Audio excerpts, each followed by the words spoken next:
Yes, you read the title correctly. 2020, the best year of my life. I'm going to share with you why that is in a second. There's a ton to cover from this year. This video needed to be made, and I wanted to have it to look back at from this year and remember how crazy it was for me and the world. So here we go. At the end of last year, Paige and I decided this was going to be our year, the year we get married, pay off all of our debt, and get our act together, plan for the future, and take control of our lives. Well, 2020 definitely threw us a curveball. More like a screwball, actually. Let me explain. So here's a quick timeline. In January, we started down the path of debt freedom to the tune of about $116,000. The goal was to knock all of it out by the end of the year by sticking to our financial plan. In February, we celebrated the Addy Awards, where Paige and I got dressed up and went to an advertising awards ceremony downtown. We babysat one of the twins over the weekend and had our first taste of having little ones. I introduced Evan to punk rock music and the Planet Earth show on Netflix. Maybe just a little bit longer on having kids. We'll see about that. But enough of the boring stuff. Let's get to the juicy goodness. March.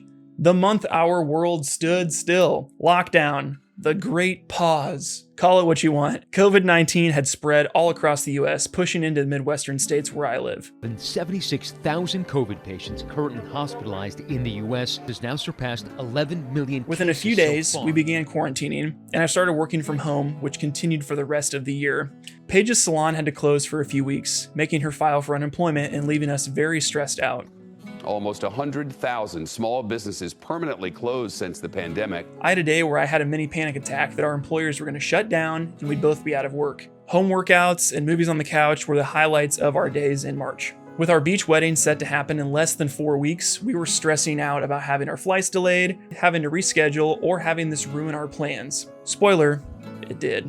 Well, we saw our single largest spike yesterday in the state of Florida of about 1,491 cases. In April, Florida was hosting spring breakers on the beach, ignoring social distancing and partying like everything was fine. Now, I'm all for a good time, but this caused the state government to force all non-residents out. Corona, I get Corona. At the end of the day, I'm not going to let it stop me from partying. It's really messing up with my spring break. What is there to do here other than go to the bars or the beach, and they're closing all of it? The airports were turning people away, and hotels were forced to close. Tourism came to a screeching halt. Our dream beach wedding that we had been planning for over 2 years was now not possible. I don't know if you felt invincible when you were very young, but they were feeling totally invincible, or are feeling that. We called all of our guests and vendors and canceled everything. Thankfully, everyone got most of their money back with refunds or vouchers. It was bad. We need a refund. We decided that we weren't going to let this control our anniversary. So, unknown to most of our friends and family, we had a private wedding ceremony on April 16th, our original date, at a family friend's property. We could only have 9 people present, and I couldn't even have 2 of my 3 parents there. It was snowing, and it was a very bittersweet day. Also, the week before our wedding, our furnace stopped working, so we were without heat for days leading up to the wedding and had to shell out thousands of dollars to get a new one. All the while, without much savings, throwing all of our money at the debt. April was a very rough month. May. We are seeing the moments leading up to the arrest of George Floyd. Newly released videos. George Floyd was killed by a police officer during an arrest. His death was the straw that broke the camel's back, sending civil rights activists around the world into protests. Many of these protests turned into riots and looting of local businesses. Des Moines had an organized protest that turned into looting just blocks from our house. It was pretty scary. June. We went to Ledges State Park with the family and hit the water creeks and had the time of our lives. We got totally drenched in the Jeep and it was super fun. July. We decided to reschedule our wedding festivities for September and wishful thinking that the pandemic would be behind us by then. Surprise, it wasn't. In August, central Iowa was hit with a land hurricane, also known as a derecho. This ripped through the Des Moines area, killing some people, ripping up electrical lines, and doing some serious crop damage. This had a huge impact on the USA, and it was not covered by mainstream media because this is the exact same week that Biden had announced Kamala Harris as his running mate. There were trees everywhere, electrical lines down, and many people could not work from home at all or their office because the internet and the electricity was out in both places. You want to talk about a boring existence? Living in a house with no electricity, internet, or lights during a global pandemic when you're encouraged to stay home. I really can't make this stuff up. Paige and I were extremely thankful that there was no damage to our current house or the new one that we were moving into only a few days later. Oh yeah, we bought a house. Since life couldn't get more complicated, we thought now would be the greatest time to purchase a new home. Paige and I had made a bet that I lost. My losing bet was that I had to go check out an open house with her, and then after looking through it, we both fell in love with it. Thankfully, interest rates were stupid low at this point, and this is the house that we were looking to move into in the next couple of years. It just happened to be on the market at this time, and inventory was very low. So rather than wait for a few years, we decided to put in an offer. We listed our home, and in less than 3 days, we had over 20 showings and had 2 offers. We accepted an offer and moved into our new place in late August. September. After all of the moving, we needed to get away before the wedding.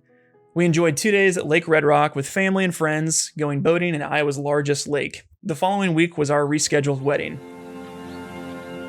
One of the things that I had down on my notes was that Ryan and Paige handled the pandemic very well. Very proud of how they handled it. But here we are, we're having a good time. They had the wedding. It wasn't on a beach in Florida, but it's close. We're here in southern Iowa. It was a great day full of emotions, and I cried more than a grown man should, and we had about 100 people attend out of our original 250. A week after the wedding, both Paige and I felt physically ill. We went to the clinic and got tested and came back positive with COVID-19.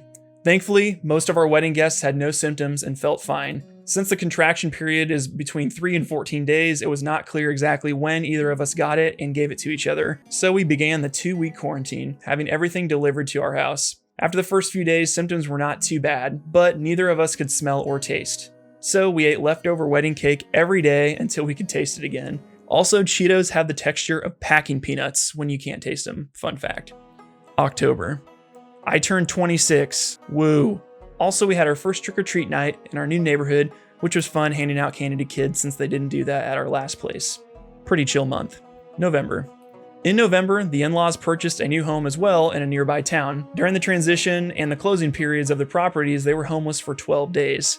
So we had them stay with us during that time. Sleepovers are the best. Then came Thanksgiving. My multiple large family 50+ person gatherings were canceled, and Paige and I ended up hosting at our home for immediate family. I cooked my first turkey and didn't completely mess it up. Also, the election added quite a bit of unrest since Iowa is a swing state, and many people had strong opinions this year due to all of the national stuff going on that I mentioned earlier. Nobody told you that. Excuse me. Since Black Friday shopping was heavily done online this year, I had a record week for sales for my online course, adding over 20 new members. So there's some positivity. As is customary with all of my past videos, I wanted to share my goals that I set for this year and publicly state them if I hit them or not, so I can hold myself accountable.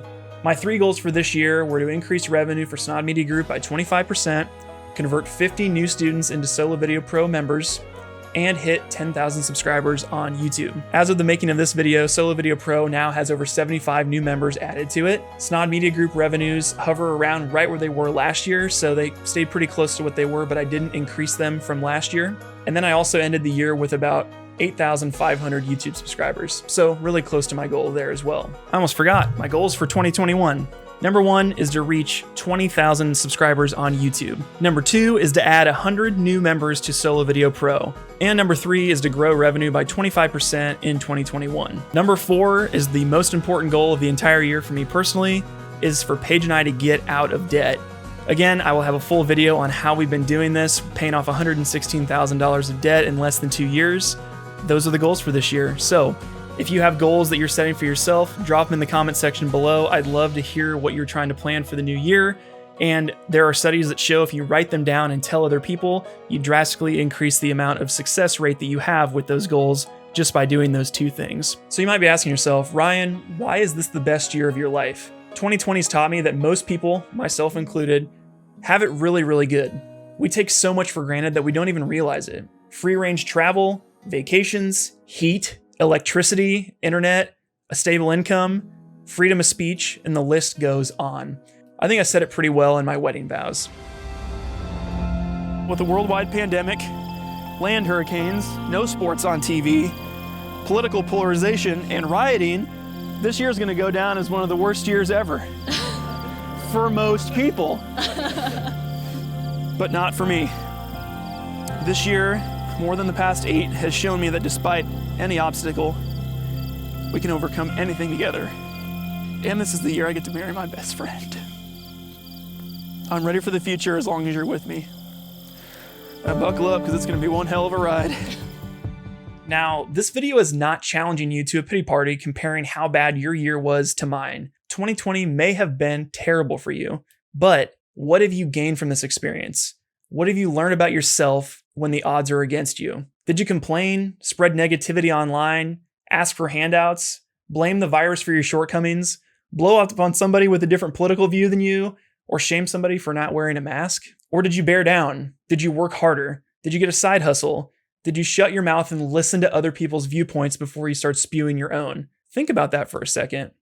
Our choices define us. 2021 will be better, but only if you make the conscious decision to make it that way. Be kind to each other, focus on being the best version of yourself, and stay thankful every day of the year, not just Thanksgiving. Tell me the best thing that happened to you in 2020 in the comments, and give this video a like if you want to see more content like this. We'll catch you next year.